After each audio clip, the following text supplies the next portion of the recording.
On Bloomberg Technology, we're probably principally interested in the EV supply chain, David. But what do we know about this levy reprieve, and how does it impact the automakers you cover?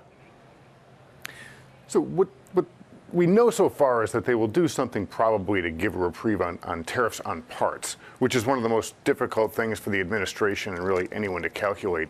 They were going to tariff the non-U.S. content, even of vehicles that qualified for a tariff-free status, say under USMCA.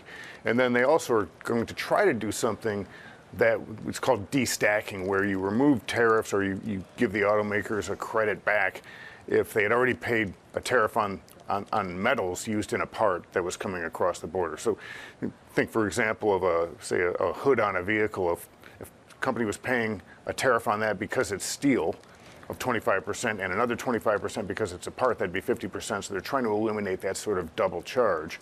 But the bigger one would be if they give relief on parts. Now, the problem here, Ed, is we don't know the details of it, which is why when General Motors suspended guidance, they didn't give us new guidance. They may do that Thursday, but even I don't think they completely know yet because they need the details. So the car companies themselves are looking at this and saying, okay, we need to know exactly what the administration is going to do with all of these tariffs before they can even give any kind of financial projections and understand the impact on their business. Yeah, briefly, whiplash. We're not seeing much, resolve for the stocks. We're still underwater on GM, for example.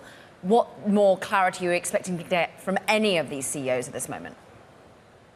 I think they really want to know just how much of the parts themselves will get tariffs and if there's also any change to the vehicles themselves.